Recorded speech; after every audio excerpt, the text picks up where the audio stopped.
To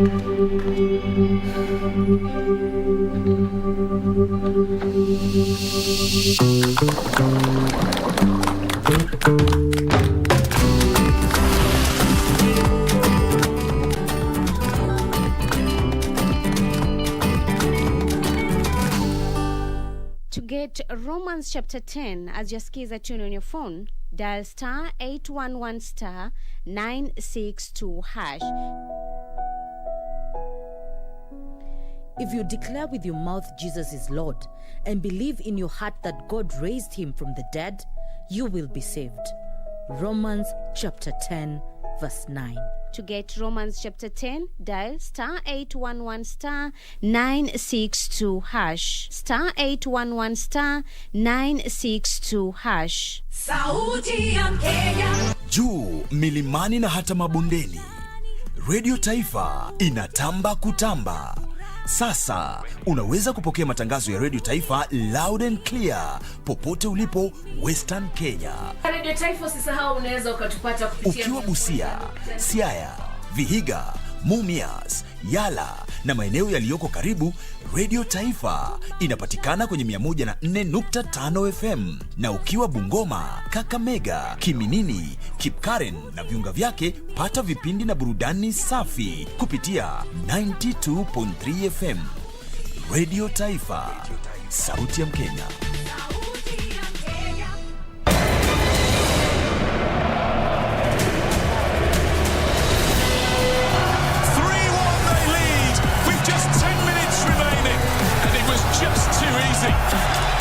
Chipped across for Edward Leuven, and that wraps things up for Blackburn. Here is Hurler and Demirovic, and Freiburg have now surely sealed their passage.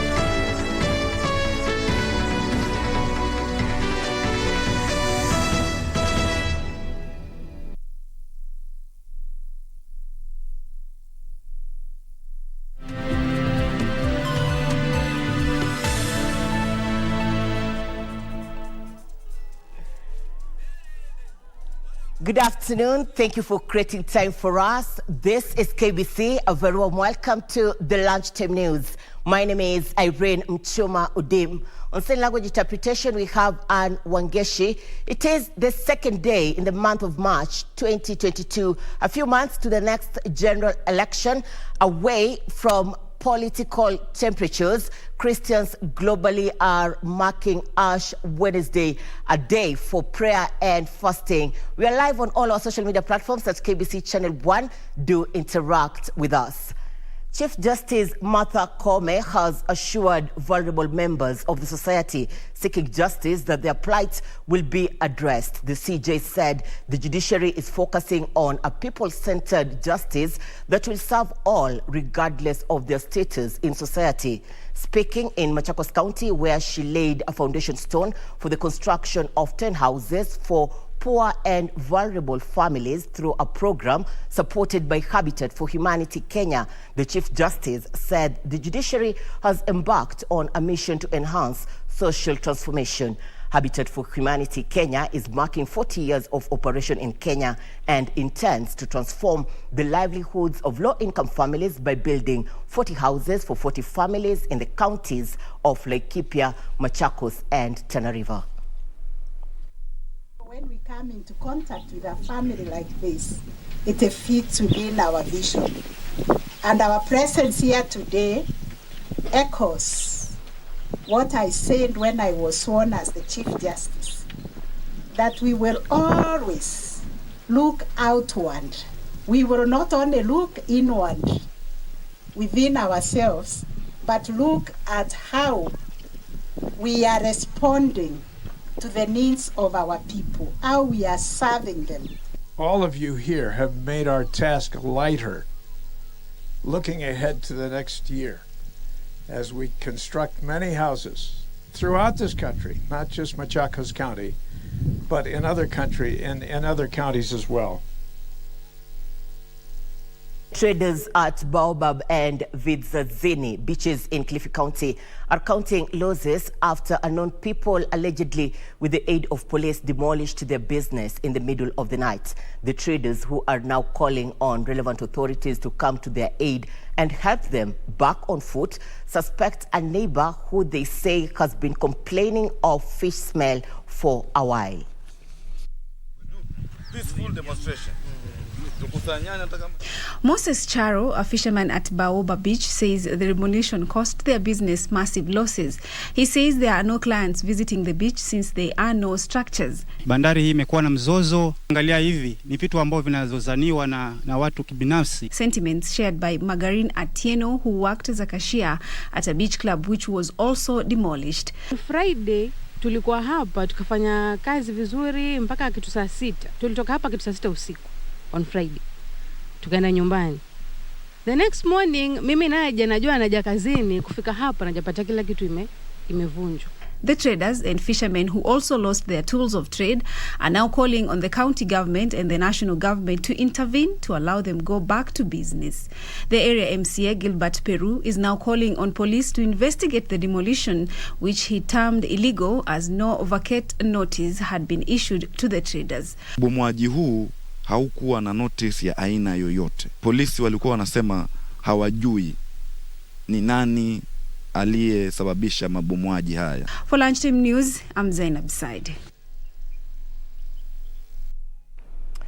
Now, Kenya is joining the world in marking Ash Wednesday, a special day for prayer and fasting for the Christian community. And we're now crossing live at the Holy Family Basilica, where my colleague Nancy Okware has been there since the early morning hours. And let's listen in to the event taking place there. A steadfast spirit within me, do not cast me away from your presence. Take not, Holy Spirit, from me. Response.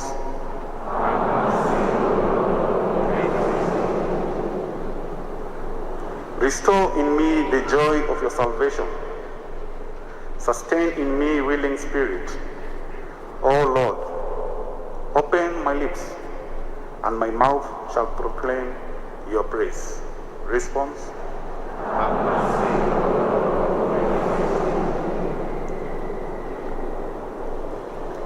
The second reading. A reading from the letter of St. Paul to the Corinthians. Brethren, we are ambassadors of Christ, God making his appeal through us. We beg you on behalf of Christ to be reconciled to God. For our sake, he made him to be sin who knew no sin, so that in him we might become the righteousness of God. Working together with him, then, we entreat you not to accept the grace of God in vain. For he says, the acceptable time I have listened to you and helped you on the day of your salvation.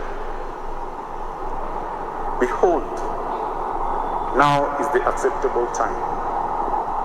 Behold, now is the acceptable day of salvation. The word of the Lord. Kindly arise for the gospel acclamation. Glory and praise to you, Lord Jesus.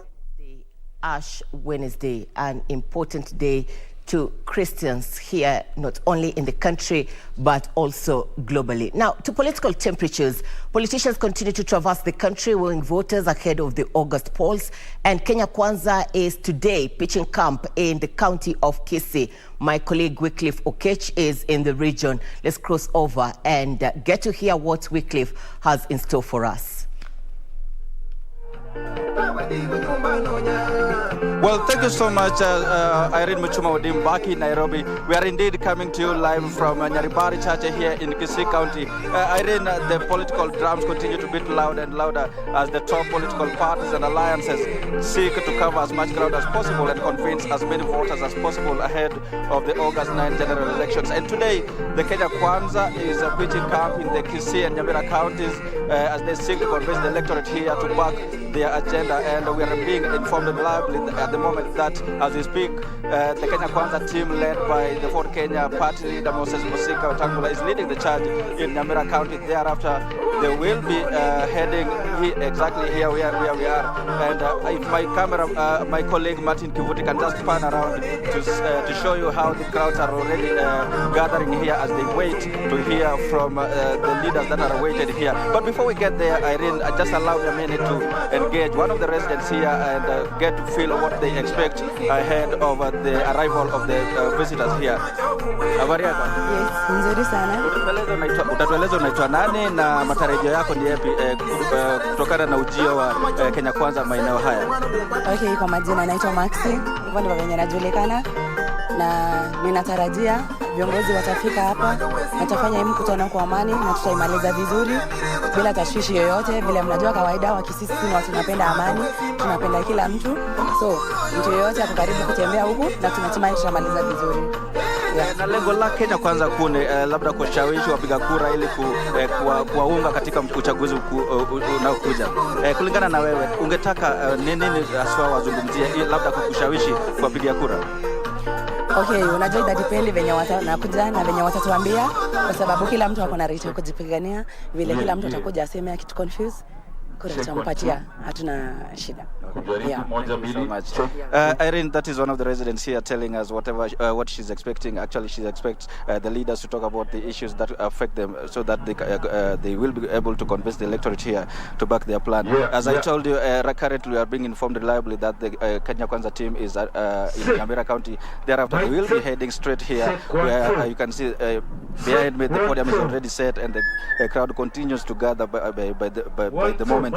And actually, we're waiting to see what they will be talking about, and we will be noting every remark and compile that in comprehensively in our subsequent stories. Irene, for now, it's back to you in studio. 1, 2, 1, 2.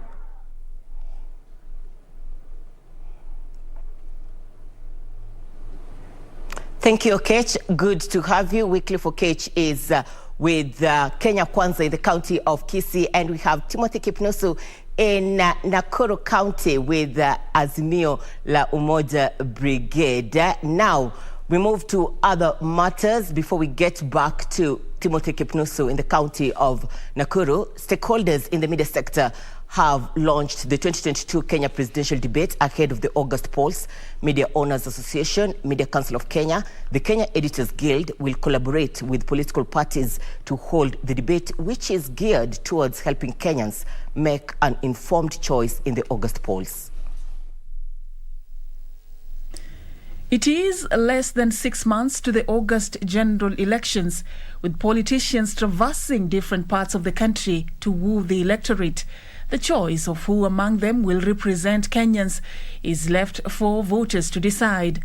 In efforts to help Kenyans make that crucial decision, the Media Owners Association, Media Council of Kenya, and the Kenya Editors Guild have launched the 2022 presidential and deputy presidential debates to be held in the month of July. Kenya is getting into a critical phase of a transitional election, with all eyes trained on the key contenders for the presidency and, by extension, their running mates. The media's place in leading the way in facilitating Kenyans to evaluate the presidential and deputy presidential candidates is most vital now than before. To help in steering the preparations for the debate, the media entities formed a secretariat to be chaired by Clifford Mashoka, currently head of external affairs and marketing at the Nation Media Group. A team of senior editors from across media houses have been established to provide stewardship of the content aspects, given how critical the debates are to ensure the public interest obligations are served. Kenya had its first televised presidential debate in 2013, which saw 8 presidential candidates engage each other and the Kenyan people on the future of the country. In 2017, the media collaborated to hold debates for both presidential candidates and their running mates to discuss priorities, public policy, and development aspects key to Kenyans. During these debates, the public gets to listen to the candidates and gauge what their priorities could be once they assume office. In that way, they catalyze issues-based elections. They provide an opportunity for candidates to debate and interact and engage. And they enable Kenyans to make informed decisions. The media entities have affirmed their commitment to protect Kenyans' interest and to ensure fairness to all parties involved in the upcoming presidential debate. For Lunchtime News, I'm Safin Acheng Ouma.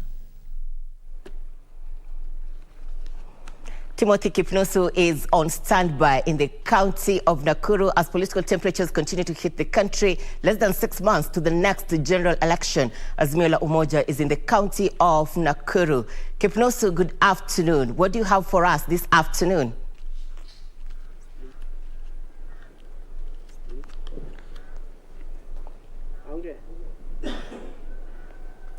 A very good afternoon to you, Irene Muchuma, the other broadcasting house in Nairobi. Yes, indeed, we are coming to you live from Nakuru County, where the ODM leader Raila Odinga and his Azimio la Umoja movement brigade is making inroads in Nakuru County, particularly in Molo, also in Eturi.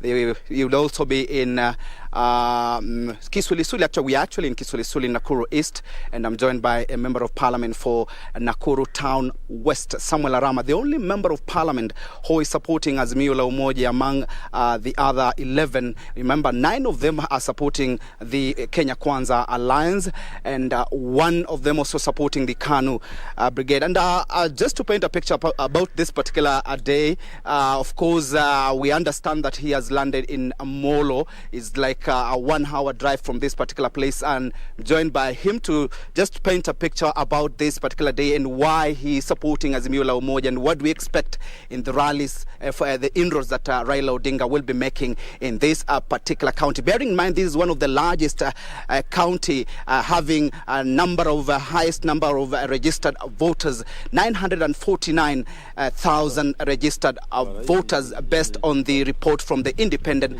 Electoral and Boundaries Commission. Thank you so much, Mheshimiwa, for joining us. Perhaps you can tell us about this particular area and, of course, the expectation and how the ground, if the ground is really shifting to Azimio la Umoja or in other political outfit. As you know, Nakuru is one of the counties where I think we have all the communities. 42 communities is there here, and it's a place I think which we need peace more than any other place. That's why we are supporting the president, the handshake between the president and Raila. So I can simply say that Nakuru County is Azimio la Umoja, and I think almost everyone is supporting, and of course you cannot miss a few people who are not supporting, but I can tell you that I think 3/4 of residents around here, they are supporting Azimio la Umoja. You were elected for the first time in ODM using ODM ticket, and now you were elected back by Jubilee ticket. But what informed you the decision for you to support Raila Odinga? Bearing in mind that other your colleagues, 9 of the members of constituency of this particular county are supporting the other outfit. I think it's individual for members of parliament, individual decisions by members of parliament who are not supporting, and maybe because I don't know why they are not supporting the Azimio la Umoja, because the handshake, we are Jubilee members of parliament. Our party leader is Uhuru Muigai Kenyatta, who directed us that we should support the former prime minister so that he becomes the president, because that's the only person who he says who can bring peace, and we can also see the same. So for me, I don't really know why they are supporting any outfit apart from Azimio la Umoja, putting in mind that this country, especially in Nakuru, we need peace, because if anything happens, it will affect us more than any other place because it's a place where we have all the communities living in. I think it's, for me, my advice is for those people who are not supporting Azimio la Umoja, I'm not seeing them seeing Parliament come 2022, this August 2022, because the communities which live around here, simply the majorities are the Kikuyus, followed by, of course, if you combine the other communities, we are more than when you compare with the Kalenjins. And of course, all Kalenjins, not all of them. Some Kalenjins are even with us in Azimio la Umoja. So the few are remaining there.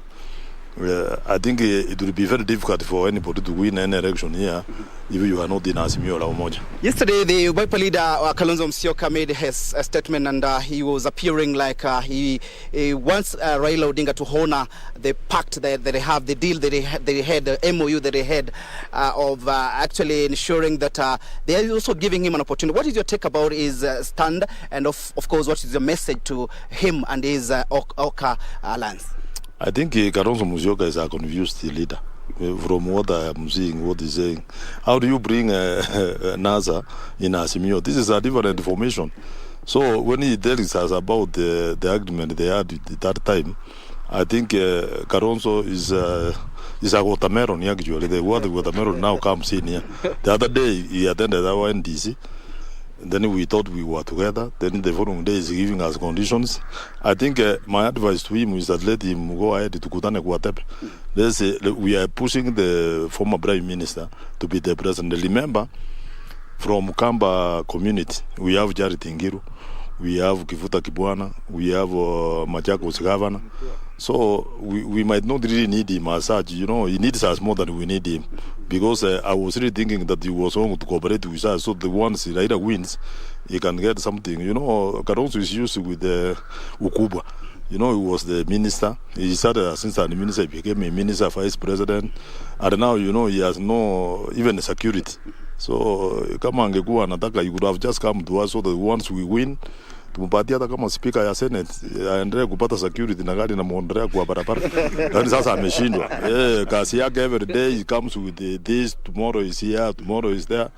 To have your Timothy Kipnusu speaking with delegates in the county of Nakuru, delegates that are intending to attend an event for Azimio la Umoja. Earlier on, we had Wycliffe Okech in the county of Kisii, who is with the delegation of Kenya Kwanza. We both expect the two teams to bring us comprehensive news items in our subsequent bulletins later on at 7 and 9 p.m. This as IEBC tell political parties to clear their party primaries before the end of business on 26th of April.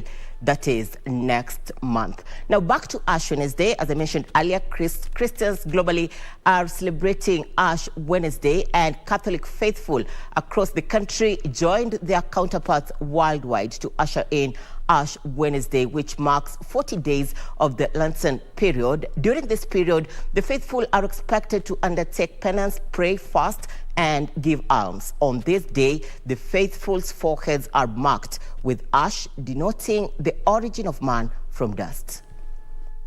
Speaking at the St. Anne and Joachim Church in Kiambu, Father Kahurani called for peace during the electioneering period. We are also praying ya kwamba nchi yetu tumeingia wakati wa campaign na ziko mbele yetu na lazima tutaenda elections, ya kwamba tuwe na amani, ya kwamba the best person ambaye anapenda dunia hii na nchi hii na watu wa Kenya aweze kushinda. He asked faithful to spare time and pray for the war between Russia and Ukraine. We pray that we may be united in the love of God, that the Russians, the Ukrainians, they are neighbors, that they can be neighbors to one another. The faithful were also asked to take time to perform acts of mercy that are a cornerstone of the Christian faith. Kwaresma manake siku 40. Siku 40 za kufunga, siku 40 za kusali, siku 40 za kutubu. The Lenten period is associated with penance, fasting, prayer, and almsgiving. It is a time when the faithful are expected to deprive themselves of luxuries and support the less fortunate. Jacqueline Masharia for Lunchtime News. This is KBC. Thank you for staying with us. The Lunchtime News is taking a short commercial break. We'll be back with more, including business and sports news. Stay with us.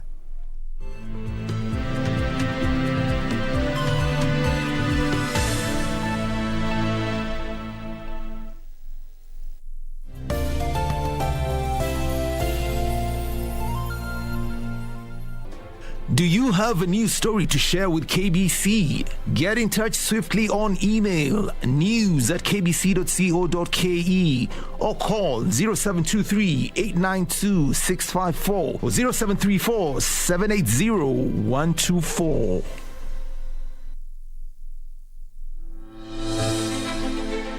Are you an aspiring candidate in the upcoming general elections? Do you want your agenda and manifesto to reach your voters effectively? At KBC, we have the most comprehensive and credible online platform that has profiles of all prospective candidates. Log on to www.kbc.co.ke/2022 aspirants and let Kenyans know more about you, your past achievements, your manifesto, and your development agenda once you get elected to office. What's more, the website is easy to navigate. We will create your profile, post pictures and short videos with your campaign messages at affordable hosting fees. Log on to www.kbc.co.ke/2022 aspirants today and establish your brand authority as we lead towards the forthcoming general elections.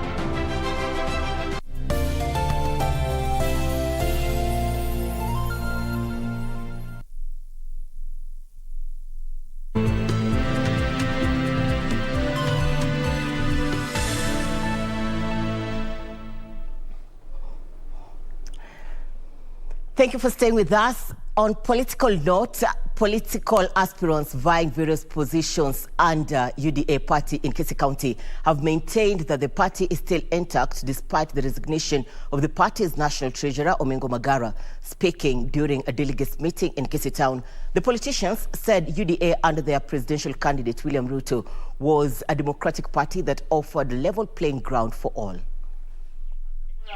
Following the resignation by the UDA party national treasurer Omingo Magara, citing lack of democracy, a cross-section of politicians in Kisii County under the UDA party now say the party was as intact as ever. Led by party's gubernatorial aspirant Ezekiel Mochogu, the politicians urged all the candidates to prepare for competitive nominations. Kama iko tapiti, chama iko imara. Kama iko chama ambayo iko demokrasia ya kutosha, ambayo inaonekana wazi ni chama cha UDA. Hakuna wowote ambaye amepewa tiketi. Na wale wote waheshimiwa ambao wanatafuta viti mbalimbali, tunaomba kwamba deadline ya nomination imeongezewa mpaka 5, watu wa register, nomination will be free and fair, wananchi ndio wataamua uko kwa ground ya kupigania kiti chochote. The National Council of Churches of Kenya has urged all religious leaders to accommodate all people and politicians without being partisan as political campaigns for August general elections get intense. As various aspirants present themselves for consideration for different positions, let not fall for the politicians' scam where they make their opponents their political agenda. Let us demand from them to hear what they will do differently to improve our lives if elected. Former Kitui County Executive Member Patrick Koki Musau has caused a lot of political heat in Mwingi West parliamentary seat contest. Musau, who has contested for the seat in previous elections, emerging second in both of them, say that he is the best suited to take Mwingi West residents to the next level of development. Mwongozo ambao umeweza ama msukumo ambao umeweza kunitoa kwa ofisi ni kwa sababu mheshimiwa ambaye ni mheshimiwa CNN, mbunge wa eneo hili, ameweza kukoza kutimiza yale matarajio ya watu wa Mwingi West. And Nairobi County Jubilee gubernatorial aspirant Agnes Kagure met Kangemi and Kawangware residents to supporters to back her bid. Speaking in Kangemi Shopping Center, Kagure promised the electorates that he will improve water connection in the area if she gets elected for the Nairobi top seat. This 21st century, bado tuko na watu ambao hawana show. Na hata bukiwa muko na show haina maji. Na hiyo mimi nimepitia. Kwa hivyo msilale mkifikiria mumepatia tajiri kazi ya kwenda City Hall. Mutakuwa mumesukuma mmoja wenu. Finally, members from Gema community living in Kilifi, calling themselves as Mlima Baharini, say they want representative in the new Kilifi government. Speaking at Tamaduni Hotel in Kilifi, the Gema community, led by their chairman Erastus Nganga, laid down their conditions to support the aspirants in the forthcoming elections. Sidhani kama kuna kabila ingine inakuwa na pesa, inatoa mazao mengi kama sisi, pesa inaokotwa Kilifi County. Lakini hatuna mwakilishi, hakuna mahali tumechaguliwa katika ofisi yoyote, tunaishi bila msaada wote. Na ndio sababu kini kabisa ya kuja kuwa pamoja ni kwamba tunataka tutabuliwe. A section of Somali community herders living along the disputed Meru-Isiolo border have condemned the killing of at least 9 camels by armed bandits in Kandembene area, led by Isiolo Somali Community Grazing Committee Chairman Abikar Mohammed. The herders and elders from the Somali community called on the national government to move with speed and arrest those behind the shooting of 9 camels. A group of herders and elders from the Somali community living along the disputed Meru-Isiolo border have rebuked the killing of at least 9 camels by armed bandits in Kandembene area. Kumelala mzoga wa ngamia ambaye wewe mwenyewe ukiona unasikitika.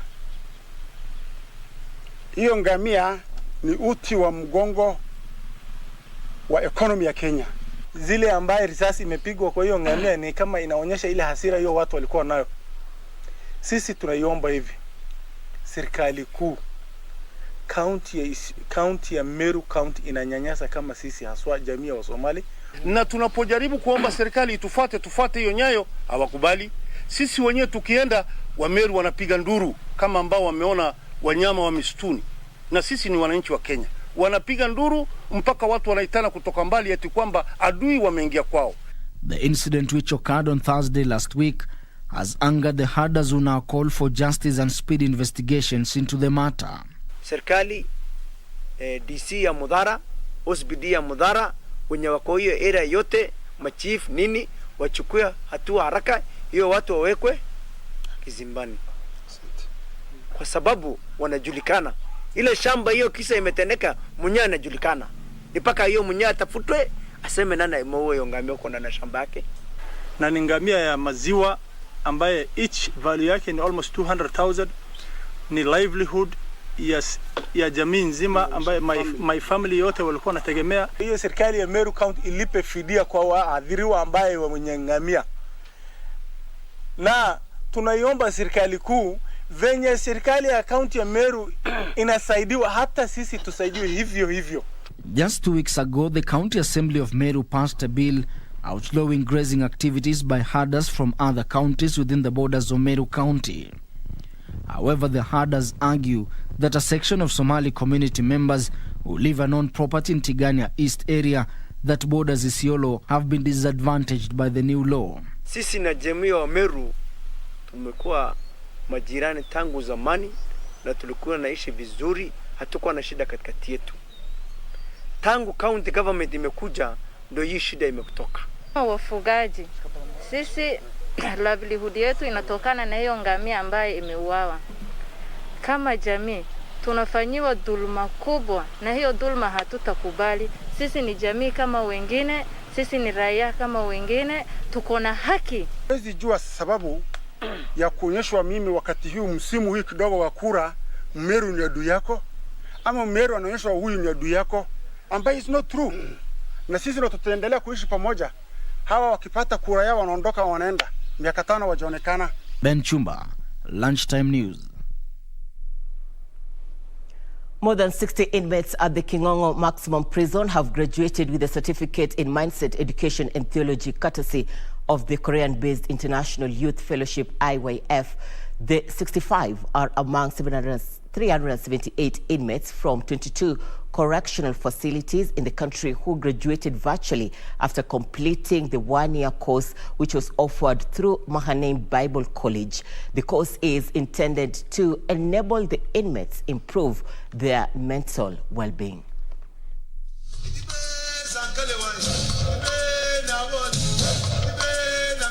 Speaking during the function, the director in charge of rehabilitation and welfare services at the Kenya Prison Service, Olivia Obel, said that the course had been rolled out at a time when the country was witnessing an increase in mental health issues.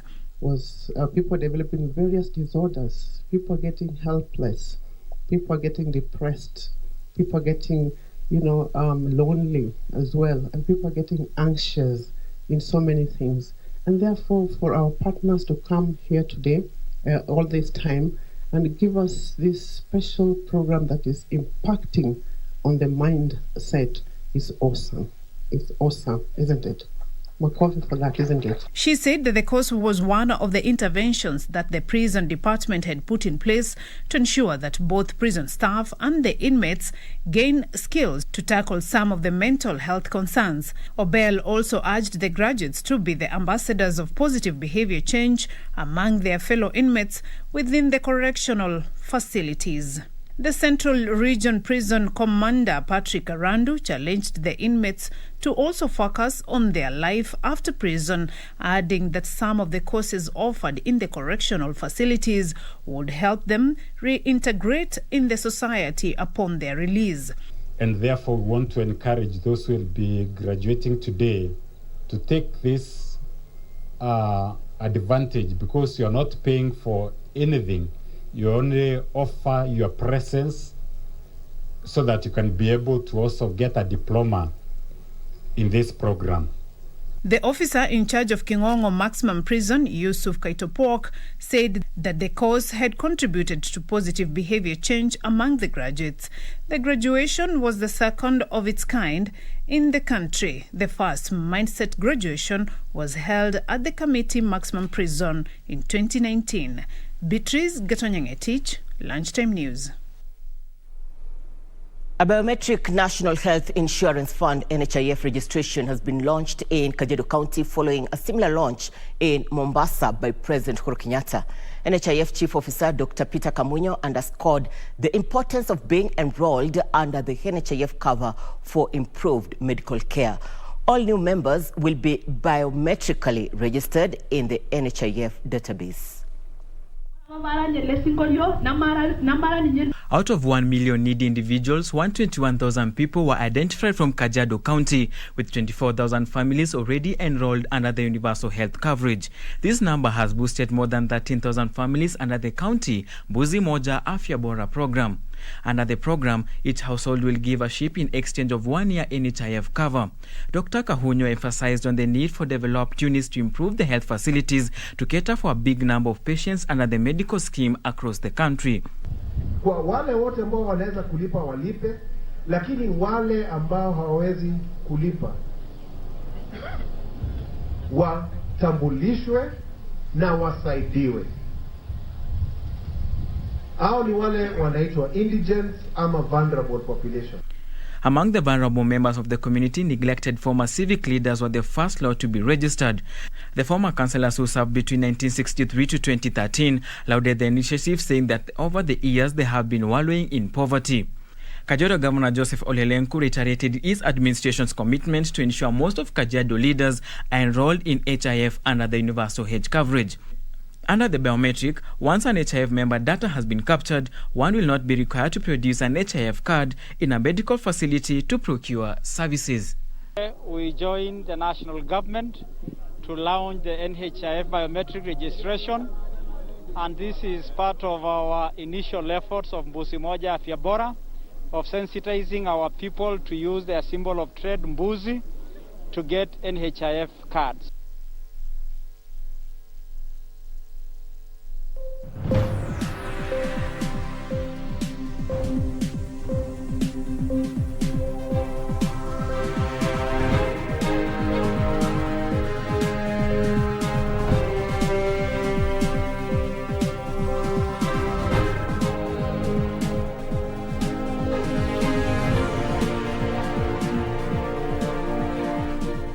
This is KBC. Thank you for staying with us. Time for business news. China's central bank said Tuesday that it pumped cash into the money market in February to meet the liquidity demand from financial institutions.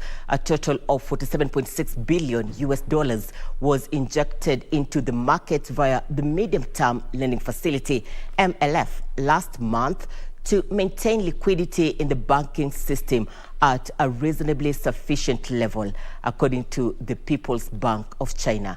More details in our global news roundup. The MLF tool was introduced in 2014 to help commercial and policy banks maintain liquidity by allowing them to borrow from the central bank using securities as collateral. Another 2.71 billion yuan was lent to financial institutions in February through the standing lending facility to meet their provisional liquidity demand, the PBOC said. The funds will mature in 1 year at an interest rate of 2.85%. Total outstanding MLF loans reached 4.85 trillion yuan as of the end of February. Elsewhere, ExxonMobil has said it will exit a multi-billion-dollar joint venture with the Russian state-owned company Rosneft. It is the latest oil producer to cut business ties with the country after similar moves by the BP, Shell and Equinor. ExxonMobil currently operates and holds stake in the Sakhalin Island oil and gas fields alongside Rosneft and companies from Japan and India. It said it will now exit its Russian oil and gas operations, which have been valued at more than $4 billion, and holds new investments in the country.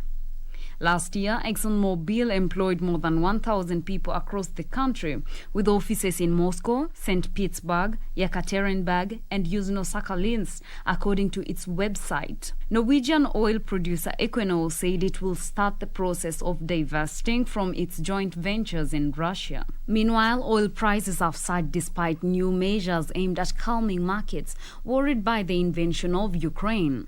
Brent crude, the international benchmark for oil prices, has hit $110 a barrel, marking the highest level seen in more than 7 years. It rose even after the International Energy Agency's members agreed to release 60 million barrels of oil from emergency stockpiles. Russia is one of the biggest energy producers in the world.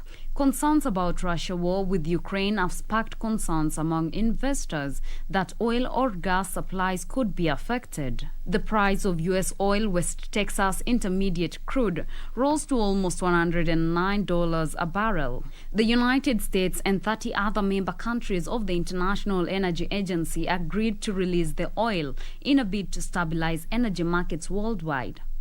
Another statement by the IEA noted that the invasion of Ukraine came against the backdrop of already tight global oil markets, heightened price volatility, commercial inventories that are at their lowest level since 2014.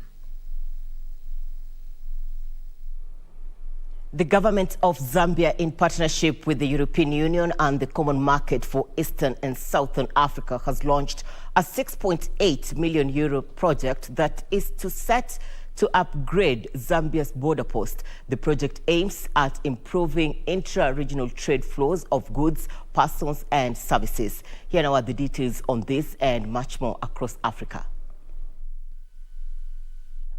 Zambia's border post focuses on interventions identified as key to improving the trade and trade facilitation profile of the country. So far, considerable progress has been made in capacity building and sensitization at the 3 border posts, namely Mwami, Chirundu and Nakonde.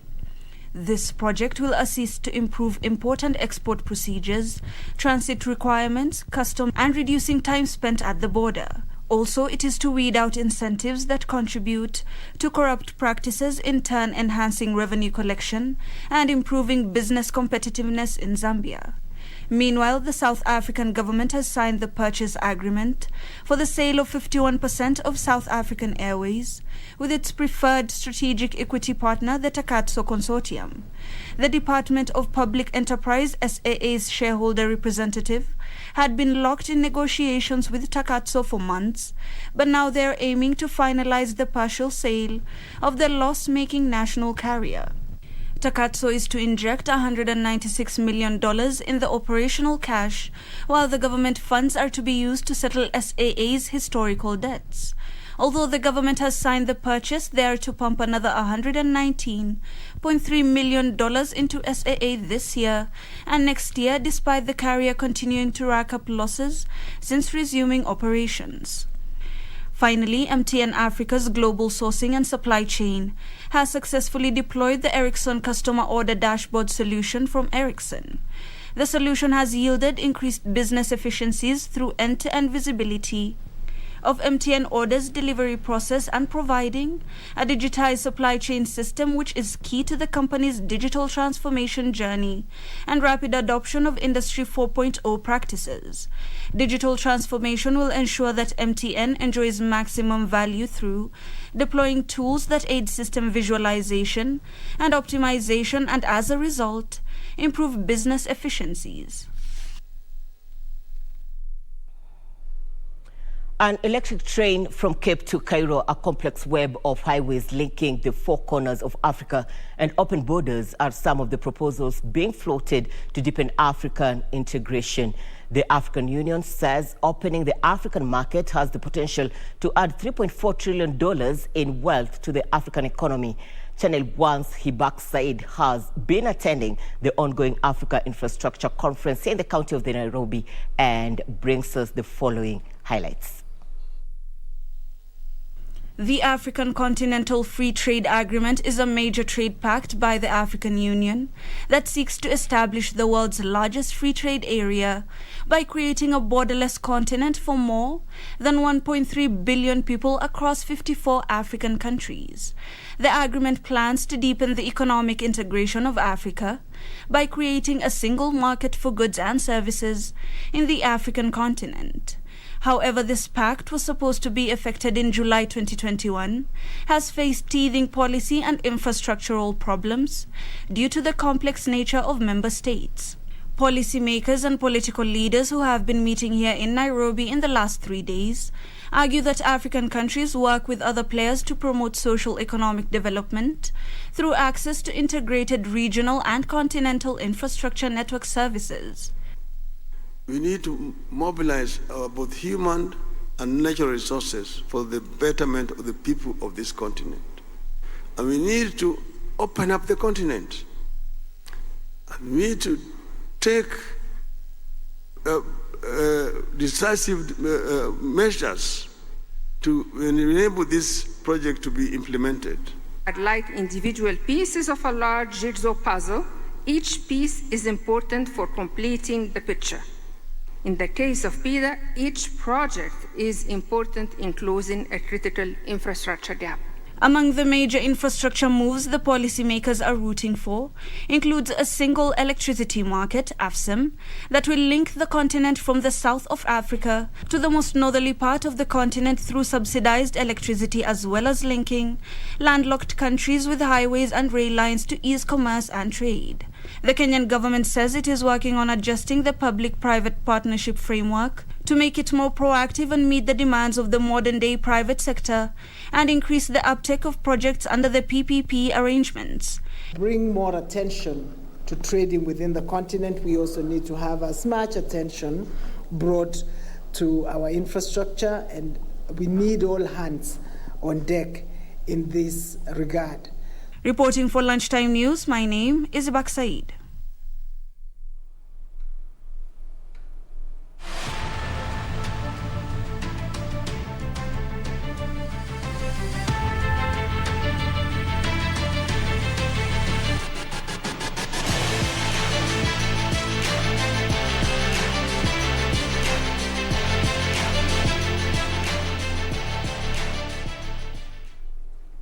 All right, thank you for staying with us. Time for us to get to the fields. The Njinji Murigi football tournament has entered the last 16 stage as the battle for the 100,000 shillings cash prize for the winners continue at the Kamunyu Football Stadium. A total of 85 teams began the tournament last month, but it's down to 16 teams that are fighting for the 2 slots in the final to be held at the end of this month. The tournament was organized with the aim of developing the talents in Gatundu South and also as a means to eradicate drug abuse among young people in the area. Second and third place finishers will also pocket cash awards. Wetu kwa towns, kwa centers, ambapo wamekuwa wakijihusisha na mambo isiyoridhisha ama kwa madawa. Nikasema nianzishe ama niweke vijana wetu kwa viwanja ili na wao wapate nafasi ya kucompete na kushowcase their talent. Mnavyojua kwa ile pesa inapeanwa na serikali kuu ya CDF, kuna kuanga na 2% ambao inafaa kuenda kwa vijana na sports. So hiyo pesa tutaiongeza na ili tupe hawa vijana wetu tukue na sports academy ambayo itawezesha vijana wetu kushowcase their talent.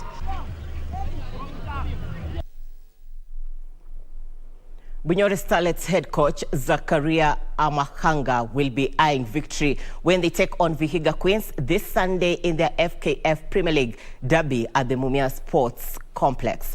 The league debutants beat Bunyore Starlets 2-1 in their previous fixture at the Muboha Stadium in Vihiga County to move 7th on the league standings with 12 points. Bunyore Starlets coach Zakaria Amahanga is positive that his team will be boosted by the return of Shalene Onjote, Ivy Makoha and Susan Mkhonja Malda after the trio missed the last match over injuries.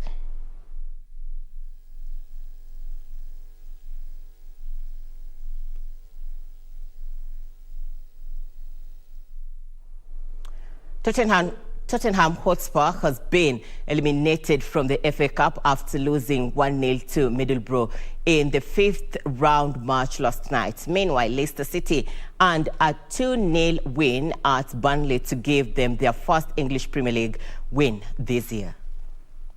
Tottenham Hotspur were knocked out of the FA Cup after losing 1-0 to Middlesbrough. Teenage substitute Josh Coburn scored the winner in extra time for the Championship side, securing a 1-win victory.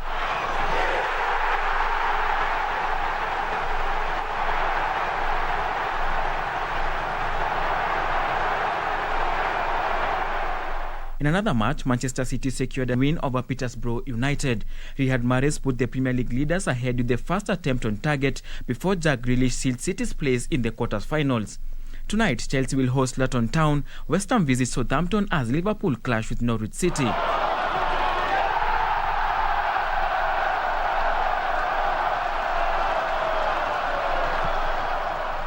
Elsewhere, Jamie Vardy and James Maddison were on target for Leicester as they beat Burnley 2-0 last night in the English Premier League match played at Turf Moor. The area Vardy will seal it for Leicester. A return that he dreamt of after an injury.